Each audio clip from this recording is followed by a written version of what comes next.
Hey, kings and queens, it's your favorite midwife Nashika, awesome midwife at your cervix, ladies, and of course, gents, I'm at your service. Oh, I am so excited about today's topic. Today, we'll be discussing just a little bit about, yeah, you guessed it, the Child Health and Development Passport.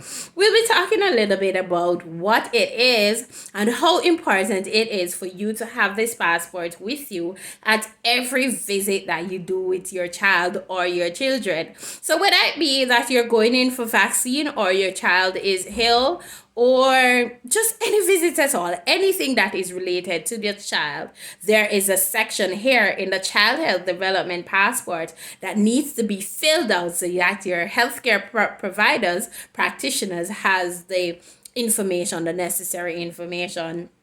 So, like I said, oh, before I go any further, so you're new to my channel, welcome to the community where we celebrate women, empower women and their families to become the best in pregnancy, whether it be pregnancy, whether it be giving birth, whether it be delivering, and we're all for home birth over here, or in the postnatal period. This is the place to be, the page of your favorite midwife, the channel of your favorite midwife. So welcome. If you have not yet subscribed, don't forget, what are you waiting on? Subscribe to my channel. And of course, leave a comment because I love to hear from you. Leave a comment. Don't forget to share as well. Share with your contacts. Share with your friends. I want to also say a special welcome to my colleagues. At one point, I was not getting any support from my colleagues, but I use this opportunity to say to you, those of you who have recently subscribed, thank you. Yes, guys, thank you, because I was wondering where you guys were. Thank you for coming to the page of your favorite midwife, my midwives, my favorite midwives. I appreciate your presence. And guess what? You too feel free to interact with this beautiful community, because our aim is one that is mutual, to educate and empower women. And there's a space there for all of us. So thank you. Big up yourself. Know that you're royalty. Hit that subscribe button. Yes, so back to the Child Health and Development Passport. So it, like I said, or I didn't say, but it goes up to 70 years of age. So it's not just for like 6 weeks and I'm done, or 1 year I'm done. No, up to 17. You get it after your baby is born, so you get it at the birth of your baby. So whether you have baby at home or you have baby in the hospital, you will get one of these passport. All right. It is important as well for you to note that you are supposed to keep this child health and development passport safe. A lot of the times we get these books from mummies and or daddies or grandma, whomever take the child to clinic, or the children, and the condition that they're in, it is deplorable. So what you can do, you can get a plastic bag, Ziploc bag, poly bag, one of them bag where you make ice, they don't know that I'm that old. I used to buy ice. Yeah, one of them bag, a poly bag, and put it in to protect it from water. And next thing is, a lot of times when you're coming to the health center, when you're traveling, you don't put this and the food in the same bag, because even the sweat from the cold drink, the heat from the bottle, it can damage it. So you need to secure it. They sometimes at the hospital too, they might have some clear plastic thing for it that is made specifically for it, so you can put it in that as well to protect it, like you would your passport with your visa in it that you travel with. So it's kind of like, it is as important. All right, so another thing that I want to let you know is where to find some important information. On pages 12, this one is written in, but I want to tell you that on pages 12 and 13, there is the birthing information. So you can check that, go over it to ensure that it is correct before you leave the hospital. You don't want to reach the health center or to reach home realizing that the baby's birth weight was not written in or something. So ensure that you go over it. All right. On page 14 and 15, look at this. Because sometimes, a lot of times, individuals would come to me and they say, oh, midwife Nashika or nurse. Most persons say nurse, but you won't because you know better. I'm a midwife and I like to be called that. Right, so they say, my baby do a vaccine. So, but now you don't even have to ask after this video, because on pages 14 and 15, it outlines to you the different age at which your baby will get a vaccine. So, of course, at birth or at 6 weeks, your baby will get the BCG vaccine. Again, at 6 weeks, the baby will get pentavalent and IPV vaccine. And at 3 months, the same thing. 6 months, the same thing. At a year old, your child will get the measles, mumps, and rubella or MMR vaccine. And at 18 months, your child get the booster, a dose of DPT or DT and OPV, and again MMR, which is the second MMR. The child will get the second booster between 4 to 6 years old.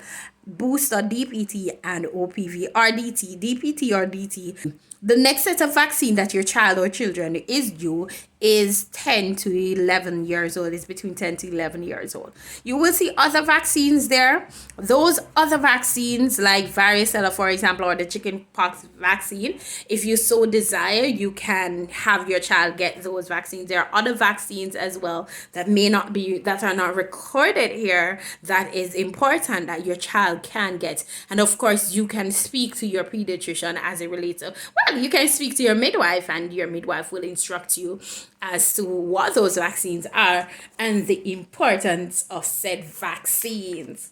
All right, guys.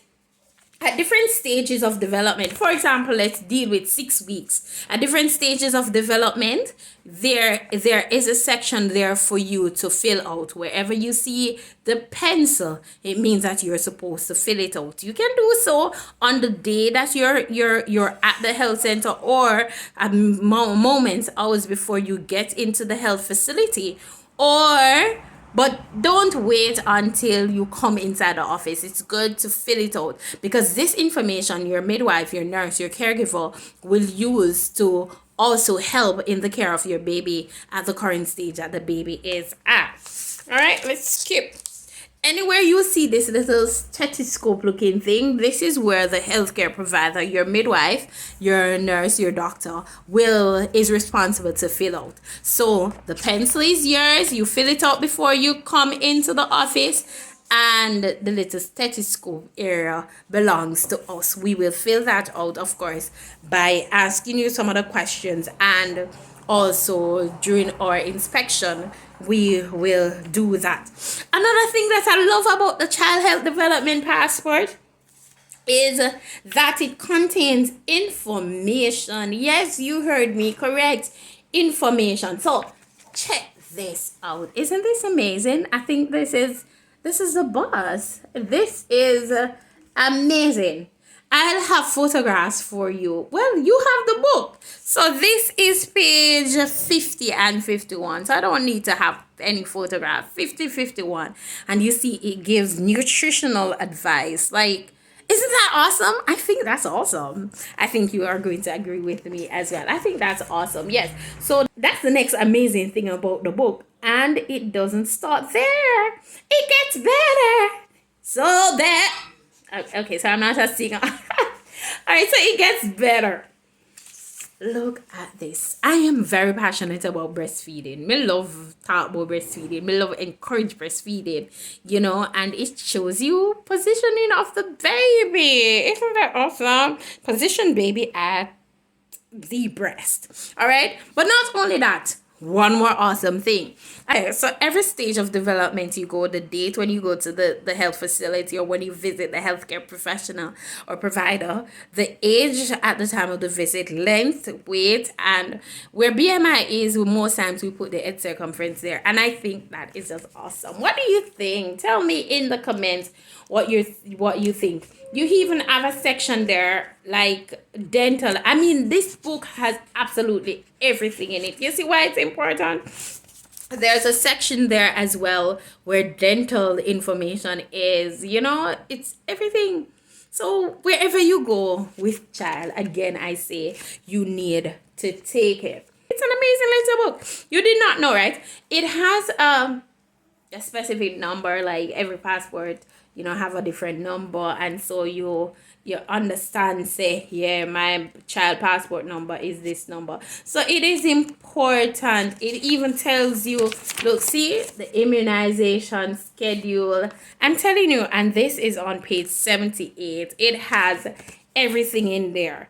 Another thing that it has is it tells you like what should your baby be doing, the developmental expectations for that age. And a lot of times I see parents comparing their children with other children. That's so wrong. Don't compare your child with anybody else, because remember, we all develop, we all grow, we all at our own pace, but these are some expectations that would, like, yeah, you'd expect for them at a particular age. If they're not doing it at the time, don't beat up on yourself. Don't beat up on them either. Speak to your healthcare provider, speak to your midwife, and I'm sure they would be able to direct you as to what to do. Last page, that's page 83. It also gives you some important numbers. See, emergency contact and resources for parents. And so you have from fire, you have all sorts of email addresses and telephone number on this page. And so it's an amazing little book. I know that you will look on this child health and development passport a little bit differently after this video, and if you do, then mission would have been accomplished. Once again, kings and queens, don't forget to subscribe to my channel. Don't forget to share with a friend.